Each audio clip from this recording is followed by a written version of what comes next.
Athletes parade in here to the Hoosier Dome. Why don't we talk a little bit about Sabrina Marr? And Kathy, I would think that a lot of people look at her as a surprise leader right now. How much pressure is on her? Well, typically a gymnast in a leader position has a different type of pressure. Sometimes they become a little protective, trying to not make mistakes, and thus they're a little too conservative. I don't think we're going to see that in this competition because it is so close. Sabrina and Christy are neck and neck, and they both realize they're going to have to be aggressive to maintain or take the lead. Or what about Christy Phillips, the national champion? She is just hundredths of a point off the lead, but she did struggle through optionals. She did, but one of the important aspects of Christy Phillips as a gymnast is the fact that she has an unbelievable competitive drive. What she might lack in terms of technique, many times she makes up for in terms of style, pizzazz, showmanship, and that competitive experience. What we asked her after the team finals was how she feels coming into the all-around in second place. Well, I think it is a little more added pressure because I really wanted to come into the competition and just do the very best I can do. I had a few breaks today, and hopefully when I get to finals I can cover up. We talked about Christy Phillips and how she struggled, guys, through the optionals. She fell off the beam. When's the last time you saw Christy do that? I think the last time I saw Christy fall off beam was back in November in a U.S.-China dual meet. She had problems here on a very simple element. This was a strange mistake for Christy, obviously a lack in concentration. She mounted with a signature move, a front walkover sideways on the beam. And now right here, a very basic element, a full turn. She completely lost concentration. And of course, that's a major deduction. Of course, we talk about falling off and being very basic, and yet that beam is only 4 inches wide and is 4 feet off the ground. All right, unlike the men's competition where there are 6 events, women's gymnastics has only 4 separate apparatus. Competitors will be performing simultaneously, so as a point of reference, Sabrina Marr, the leader, will perform on the balance beam in the first rotation. Christy Phillips will be on the floor exercise, while Kelly Garrison-Steeves goes on the uneven bars. Kathy, how would you like starting on the balance beam? To me, it seems like the toughest apparatus to begin on. Well, Tim, there's pros and cons of starting on balance beam. One, it's very difficult because you got a little bit of nervous energy and you're really trying to control it. So you've got to really focus in. The pro is that when you're done, you're glad you finished balance beam and you've gotten it underway and you can just be really aggressive for the other events. This is a very young United States team. The average age of this year's club is 6 members, 16 years of age, compared to the women's team that represented the United States at the 1963 Pan American Games, which averaged 20 years of age and was at that time considered young. We saw Christy Phillips warming up here. We've noticed all week long she hasn't looked as sharp as you were used to seeing. She's just barely making her tumbling elements. Christy Phillips, 4 feet 10, 80 pounds, 15 years old, and this is the first time, Bart, that you mentioned earlier, she's without Bella. And I really think that Bella is such an important factor in Christy's gymnastics because Bella has an intensity about him that allows his girls to compete right at their maximum potential. Christy needs that kind of motivation. If she's going to do it here, she's going to have to do it without Bella. You know, earlier we talked with Christy and we asked her about being here at the Pan American Games without her coach, Bella Carolla. It's a little different competing without Bella, but you know, the training situation was more difficult than the competition because during the competition, you just have to get out there and do what you do. Bella can't help you with your routines. He's just there to motivate you and to keep your mind straight. But during practices, it is a little difficult because he's not there to really push you and motivate you during the practice. And that was the hardest part, getting through the practices.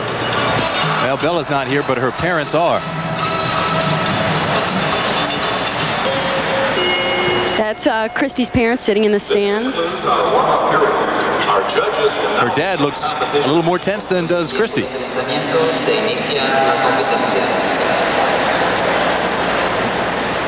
Once again, as we start the all-around competition, we remind you that there are 4 separate apparatus, and the gymnasts perform simultaneously. So there is a lot of action here at the Hoosier Dome.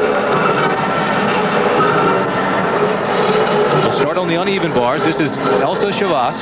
Chavas is the oldest of the Cuban women, 22 years of age. She is also the most experienced Cuban gymnast in international competition, having performed countless times in Moscow, Romania, Hungary. I'm so impressed with the Cubans' physical strength on all the apparatus. They're not as well trained as, say, a Soviet or an American team. It's a nice Delchev.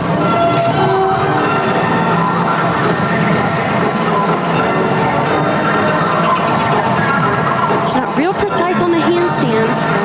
It's not a bad exercise. Double flyaway.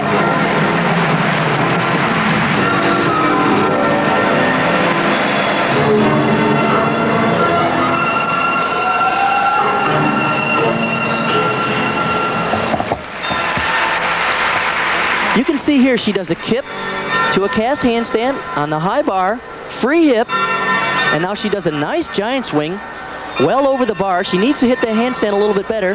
Here's a double flyaway. Look how she cranks those legs out in a cowboy position to help the rotation.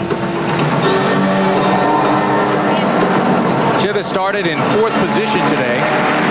She also performed the Pan Am Games in both 1979 and 1983, so she is considered an old-timer by today's standards.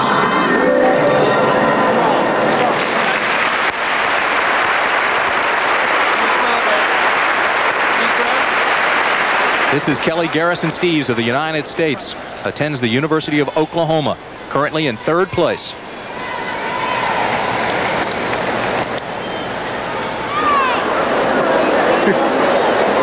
Kelly can't go, though, until there is a green light. They're waiting for the scorer in Chivas.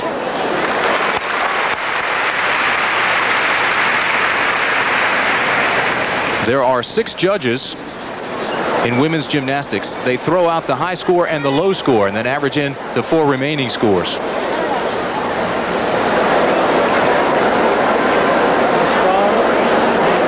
One thing that would cause a conference is if the middle scores are not in range.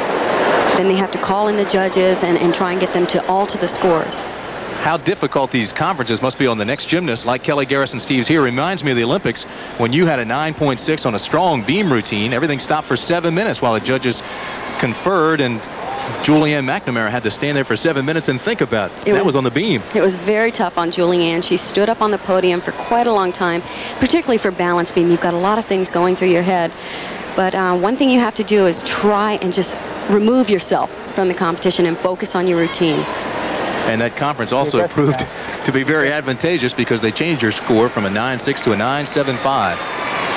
Very difficult on Julianne. She did have some problems right at the beginning of the routine that I've never seen Julianne have ever. Let's talk about Kelly Garrison-Steeves for just a moment while we do have this time. She is the oldest of the United States women. She's 20, student at the University of Oklahoma, and has just recently been married. She married a gymnast from University of Oklahoma, Mark Steeves. Mark, by the way, is an excellent gymnast. He competed on the Oklahoma team and did a fine job there in the all-around for the University of Oklahoma this past year. Still waiting the score on Elsa Chivas of Cuba. I think for many times the gymnast, it's important to take a few minutes and not watch the judges. There is her score, 9.475. And obviously she's not happy with that. Oftentimes at the beginning of competition, the scores are a little tight, so it's not that advantageous to go first up on an apparatus. Kelly Garrison-Steeves currently in 3rd place for the United States. The reigning NCAA all-around champion. She had a 9.7 Thursday night on the uneven bars in the optionals. Quite well so far. It's a giant swing with a full turn over the top. Here's her release move. Nice delta. Little miss there, but a good cover up.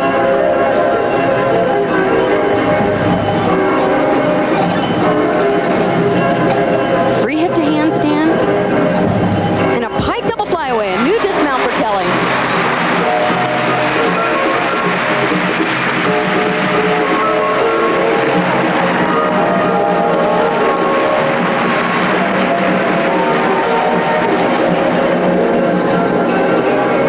Kelly did have some problems earlier in the transition moves on the low bar, but she got back up into the pike double back from a giant swing that was done very well, nice and high.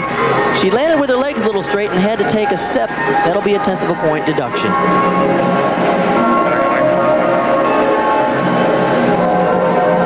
While we wait the score from Kelly Garrison-Steeves, Sabrina Marr, the current leader, preparing for the balance beam. Sabrina finished 3rd in the all-around competition at the national finals. Sabrina's very tough on this event. She has a lot of control. Sabrina is a veteran competitor who has had her share of ups and downs. For instance, she showed tremendous promise in 1985, was the national champion, and finished very high at the World Championships. But since that time, she has been plagued by injuries, most noticeably a back injury and then an ankle injury. Her back injury put her out for quite a while. It's something she has to basically deal with every day, but it's not given her any trouble lately. Most recently, she did break her ankle and has come back so strong from it. I asked her right before the competition if it ever gives her any trouble.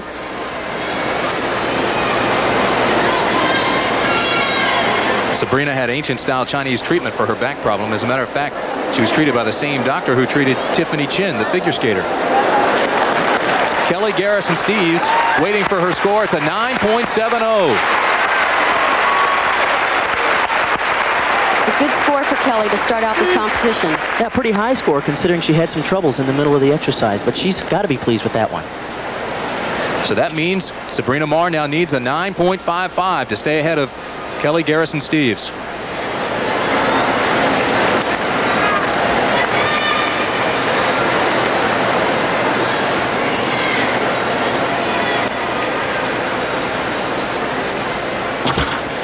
Round off, layout mount done absolutely perfectly.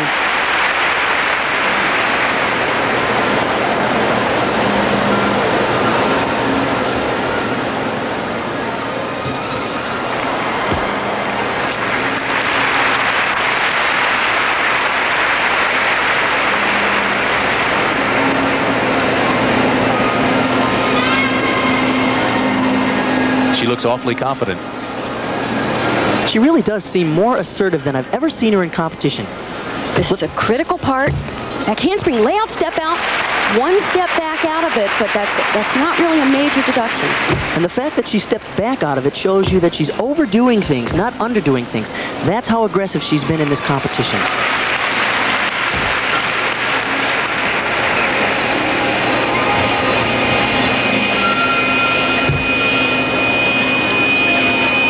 Setting up for a gainer layout. Excellent landing. This is better than in the team competition. Here comes her dismount. She needs to stick the landing to round off double back. And an excellent routine.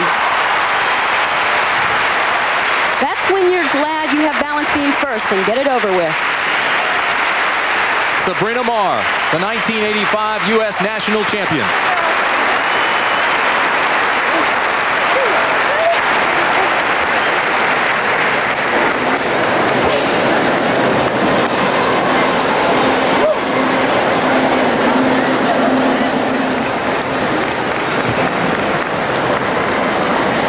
Now this is her flip-flop layout step out.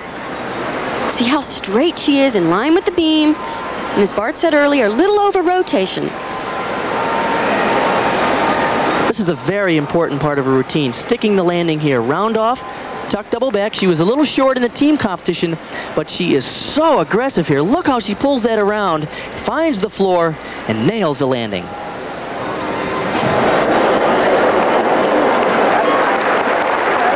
Overcome so many injuries, the back problem, which kept her out of gymnastics for so long, and then the ankle. And clowning around as if it doesn't even bother her.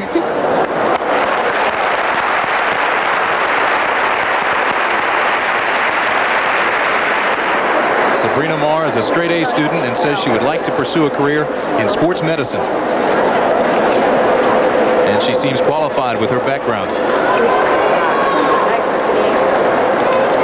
She really got off to such a terrific start. As you mentioned, Kathy, there's such a tremendous relief once they finish balance beam. She should be home free from here, don't you think? I believe so, and not only that, Bart, it puts a lot of pressure on the other girls that have to follow her on balance beam.